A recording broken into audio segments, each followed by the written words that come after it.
Alright mga minamahal, it's me again, Alicia nyo. Nagbabalik muli para sa ating panibagong video. So, pag-usapan natin ngayon, ito nga pong ginawang pagtataboy ng mga relihistang INC doon nga po sa ating mga kapulisan, which is para sa akin mali. Kasi parang mayroon silang gustong immobilize eh. Hindi natin alam kung ano yung plot na gagawin nitong mga nagrarally sa Quirino Grandstand. Kasi can you imagine mga minamahal, lahat naman ng klaseng pagtitipon, meron naman talagang mga kapulisan dyan, di ba? Kahit nga yung mga concert, di ba? May mga pulis dyan. So ano yung purpose ng mga pulis? Una, for security, di ba? Kasi hindi natin alam, baka mayroong mamaya manggulo, di ba? So bakit kailangang paalisin ng mga rallyista itong mga nakadeploy na kapulisan? So, meron akong ipapanood sa inyong video, mga minamahal, kung saan tinataboy nila itong ating mga kapulisan na nandoon para, you know what, bantayan kung ano man yung mangyayari sa ginaganap na rally ngayon. So, ito, panood ko sa inyo yung video. Binababalaan namin, pumunta kayo sa pwesto nyo, wag dito. Gusto namin maging mapayapa at gusto namin ipaabot sa gobyerno na huwag silang manggulo. Diba, napaka-ironic na sasabihin na lumayas kayo kasi gusto namin to, kasi ayaw namin ng may manggugulo. Na in the first place, yung mga police, ang purpose niyan, kaya nakadeploy dyan, is for security. So, bakit manggugulo ang mga kapulisan?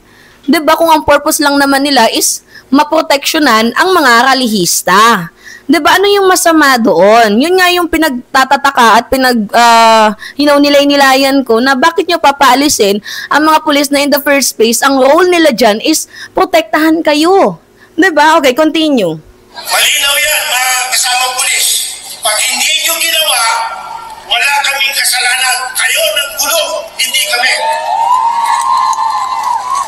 Mukhang yung mga pulis ba ang pinagbantaan nitong mga rallyista. Alam nyo, wala namang masama, 'di ba? Kung mag-rally kayo diyan, magngangawa kayo diyan. Pero yung the point na parang magmo-mobilize na kayo na pupunta sa Malacanang, susugod, yun na po yung mali doon. Kasi hindi na po yan for transparency. Biruin nyo parang tinago lang nila kasi, you know, rally yan ng religious group. So, supposedly, ito ngayon nakakapagtaka din eh. Linggo ngayon, 'di ba? Oh, linggo ngayon dapat supposedly nagsisimba sila. Pero bakit parang ang nangyari, pumunta sila sa rally. So, parang tinatago nila ang rally sa salitang faith gathering, pero ang message ng rally is pabagsakin ang ating gobyerno. Yun din ba yung napapansin ninyo, mga minamahal? Kasi nakakapagtaka, o nga pala, linggo ngayon, no? Tapos nasa rally sila. So, paano yung pagsasamba ninyo niyan? Nagtatanong lamang po tayo dito, ha? Okay, continue.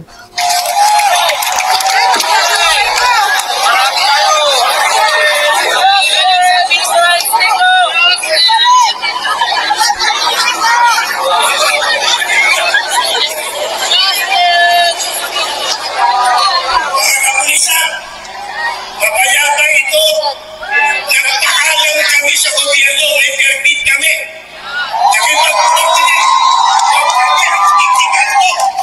Grabe, nang gigigil si lolo mo. Okay, sige. Pag-usapan natin yung tinutukoy nilang payapa. Okay, sige. Sabihin na lang natin payapa. Payapa naman pala eh.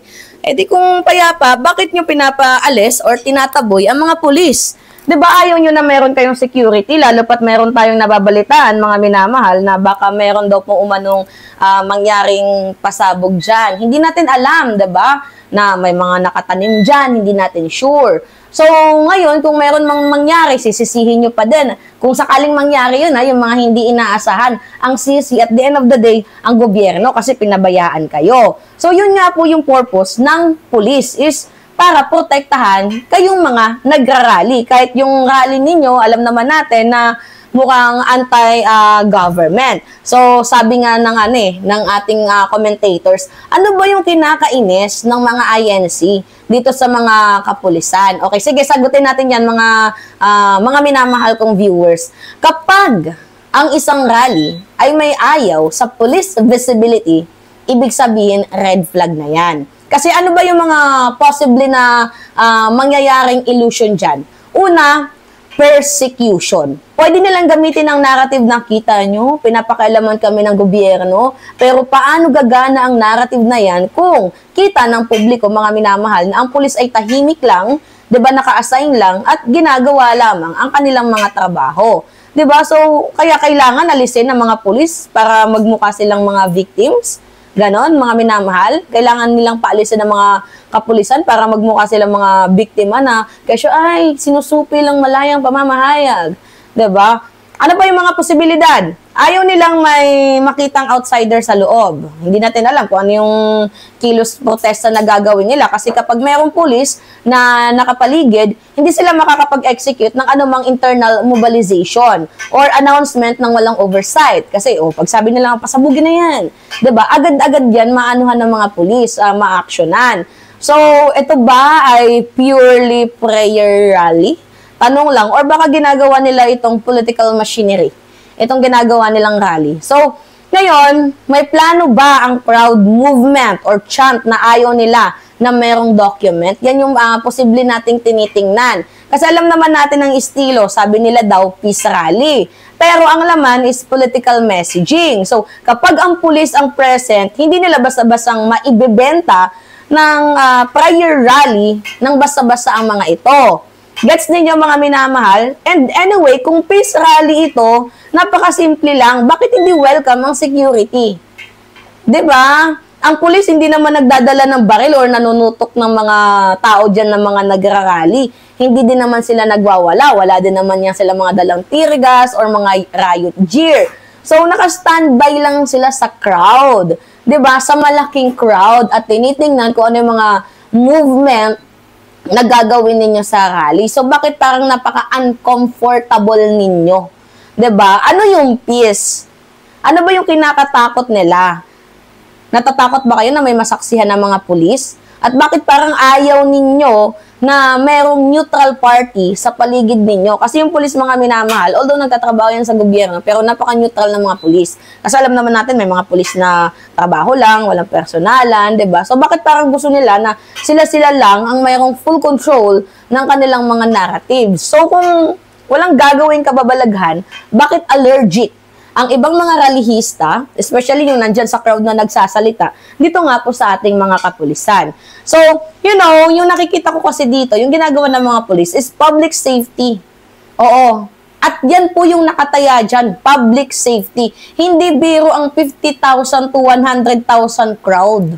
Tapos 16,000 na pulis lang ang nakadeploy. So, isang tulakan lang, mga minamahal. So, 50 to 100,000, merong mamamatay dyan. Isang panic lang, merong masasagasaan dyan. Isang emergency lang, kailangan mabilis ang response ng team. So, ayaw nyo ba nun na merong safety, public safety kayo ng mga rallyista? 'Di ba? So, sino ang trained dyan? Kung sakaling magkaroon ng may mahimatay, merong mangyaring hindi maganda, 'di ba? Hindi naman church ang sasagot eh. Hindi din naman yung event organizer, kundi ang gobyerno at the end of the day. So, ang pagpapalis nyo sa pulis, hindi yan suspicious.